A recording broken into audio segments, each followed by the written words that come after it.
हम अपने DBT in icon पर क्लिक करते हैं, welcome to DBT in fertiliser पर क्लिक करते हैं और यहाँ पर हमारे पास लॉगिन करने का इंटरफेस आ जाता है। तो यहाँ पर हम अपनी रिटेलर आईडी को देते हैं, उसके बाद पिन देते हैं, यूज़र नेम को सिलेक्ट करते हैं और फिर बायोमेट्रिक ऑथेंटिकेशन देने के लिए हम ऑथेंटिकेशन पर क्लिक करते हैं और कंसेंट फॉर्म को एग्री कर देते हैं। इसके बाद हम अपनी बायोमेट्रिक ऑथेंटिकेशन को देते हैं तो यहाँ पर एक गोल चक्र घूमने लगता है और इसके बाद हमें एक पॉपअप मैसेज मिलता है जिसमें ये लिखा हमें मिल जाता है कि ये UA licence has been expired. अब ये हमारे लिए एक प्रॉब्लम हो जाती है कि क्योंकि जब तक ये लाइसेंस एक्सपायर्ड बताएगा तब तक हम लॉगिन नहीं कर सकते हैं, कोई भी बिक्री नहीं कर सकते हैं। तो इस प्रॉब्लम को सॉल्व करने के लिए आपको सबसे पहले अगर मोबाइल से हॉटस्पॉट दे रखा है तो हॉटस्पॉट बंद कर देना है या फिर मशीन के स्क्रॉल करना है और सेटिंग में चले जाना है और आपको लॉगिन यहाँ पर सेटिंग में लॉगिन करना है और यहाँ से लॉगिन करने के बाद आपको अपनी वाईफाई को ऑफ कर देना है। वाईफाई ऑफ करने के बाद आपको सिंपल सी प्रोसेस है, अगर यहाँ पर आपने पॉस मशीन में सिम लगा रखी है, वहीं से नेट ऑन रखा है तो आपको नेट ऑफ कर देना है ताकि इंटरनेट की कनेक्टिविटी जो है वो ख़त्म हो जाए और उसके बाद पावर ऑफ बटन को थोड़ी देर के लिए प्रेस करना है। फिर यहाँ पर रिबूट का ऑप्शन आ जाता है और आपको रिबूट पर क्लिक कर देना है। यहाँ पर कह रहा है reboot your TEG 9300 will reboot, तो इसे आपको ओके कर देना है। अब ये रिबूट होने लगा है। एक बार पावर ऑफ होगा उसके बाद पावर को फिर से ऑन करेगा, यानी कि एक बार पावर ऑफ करके पावर ऑन कर देने को रिबूट करता है और ये ऑटोमेटिक हो जाए तो रिबूट है, अगर आप करेंगे तो इसे पावर ऑफ पावर ऑन करना ही कहा जाएगा।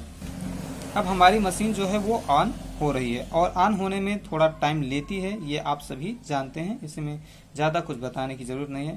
लेकिन यहाँ पर मैं थोड़े इसे स्क्रीन को फास्ट कर देता हूँ जिससे कि हमारा थोड़े समय की बचत भी हो जाए और आपका भी ज़्यादा समय ना लगे और जानकारी आपको जल्दी से जल्दी मिल जाए।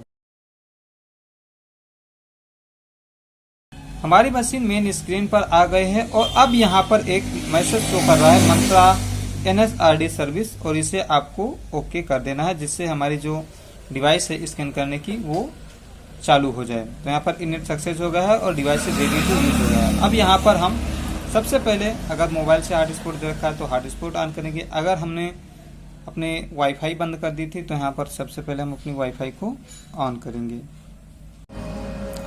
थोड़ा देर लग रहा है लॉगिन करने में, तो यहाँ पर हम वाईफाई को ऑन करते हैं और यहाँ पर हम वाईफाई को ऑन कर देते हैं।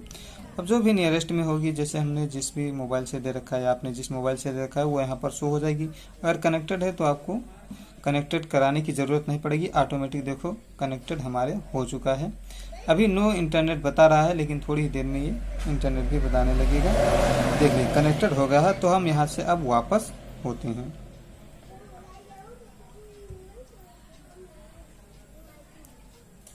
और यहाँ से हम जाते हैं अपने एप्लीकेशन पर।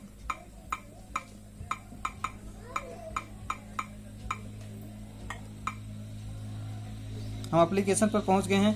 यहाँ से हम DBT इन फर्टिलाइजर पर क्लिक करते हैं, welcome to DBT in fertiliser पर क्लिक करते हैं और हमारा लॉगिन का इंटरफेस आ गया है। तो यहाँ पर हम अपने पहले रिटेलर आईडी को देते हैं, उसके बाद अपनी पिन देते हैं, अपने यूज़र नेम को सेलेक्ट करते हैं और बायोमेट्रिक ऑथेंटिकेशन के लिए कंसेंट फॉर्म को एग्री कर देते हैं। अब यहाँ पर देखिए हमारा DBT इन फर्टिलाइजर सक्सेस हो गया है। अगर ये एक बार में सक्सेस नहीं होता है तो आपको 3 से 4 बार भी रिबूट करने की ज़रूरत पड़ सकती है। यहाँ हम ओके करते हैं तो हम यहाँ पर फर्टिलाइजर सेल भी कर सकते हैं, एक्नॉलेजमेंट भी कर सकते हैं, रिपोर्ट भी देख सकते हैं और जो भी है सारी काम हम कर सकते हैं।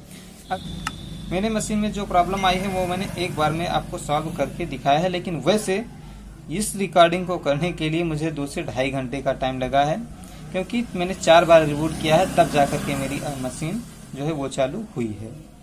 तो आपको परेशान नहीं होना है, 3 से 4 बार रिबूट से करना है और आपकी ये जो UA लाइसेंस है एक्सपायर्ड का मैसेज आ रहा है ये DBT इन फर्टिलाइजर सक्सेस में बदल जाएगा।